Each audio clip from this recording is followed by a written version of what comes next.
Students, आज का हमारा टॉपिक है ग्रुप्स ऑफ मेमोरीज कि मेमोरीज के कितने ग्रुप्स होते हैं। इसके मेन ग्रुप्स 3 होते हैं। फर्स्ट है, देखो, internal processor memories. This consist of this small set of high speed registers. इसमें हाई स्पीड रजिस्टर के बहुत सारे ग्रुप होते हैं, सेट होते हैं, which are internal to a processor, जो प्रोसेसर के इंटरनल में होते हैं। सेकंड है हमारा प्राइमरी मेमोरी या फिर main memory. It is a large memory, यह बड़ी मेमोरी होती है, which is fast but not as fast as internal processor memory. इसकी स्पीड फास्ट तो होती है लेकिन इंटरनल प्रोसेसर मेमोरी से कम होती है। It is mainly based on the integrated circuit, ये किस पर बेस्ड होती है, हमारे इंटीग्रेटेड सर्किट पर बेस्ड होती है। The memory is divided into a large number of small parts.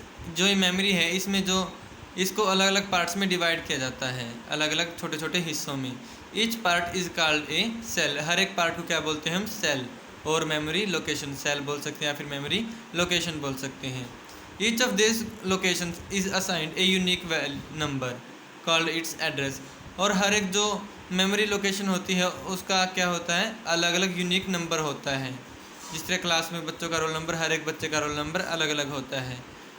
देखो इसमें ये है हमारे, ये पूरी मेमोरी है हमारी, ये हमारी पूरी मेमोरी है। और मान लो ये है हमारे छोटे छोटे जो पार्ट हैं, ये क्या है, हमारे सेल्स हैं। तो इस सेल का कुछ एक यूनिक नंबर होगा, इसका यूनिक नंबर अलग होगा, ये अलग होगा, ये अलग, और इन सब का अलग अलग यूनिक नंबर होगा।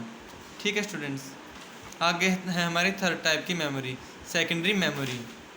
Secondary memory is in fact is much larger in size than main memory. जो सेकेंडरी मेमोरी होती है वो मेन मेमोरी से ज़्यादा बड़ी होती है, but is slower than main memory. लेकिन मेन मेमोरी से क्या होती है, उसकी प्रोसेसिंग स्लो होती है या धीमी होती है। For secondary memory, secondary memory के लिए first the information of this memories is transfer to the main memories. इनके लिए इन्फॉर्मेशन पहले तो कहाँ पर जाएगी, मेन मेमोरी के अंदर, and then the information can be accessed as the information of main memory. और तब ये कहाँ से ले ली जाएगी, अगर हमें इंफॉर्मेशन रिक्वायरमेंट होगी तो मेन मेमोरी से असेस कर दी जाएगी। तो स्टूडेंट्स, आज के लिए बस आपको ये 3 टॉपिक करने हैं।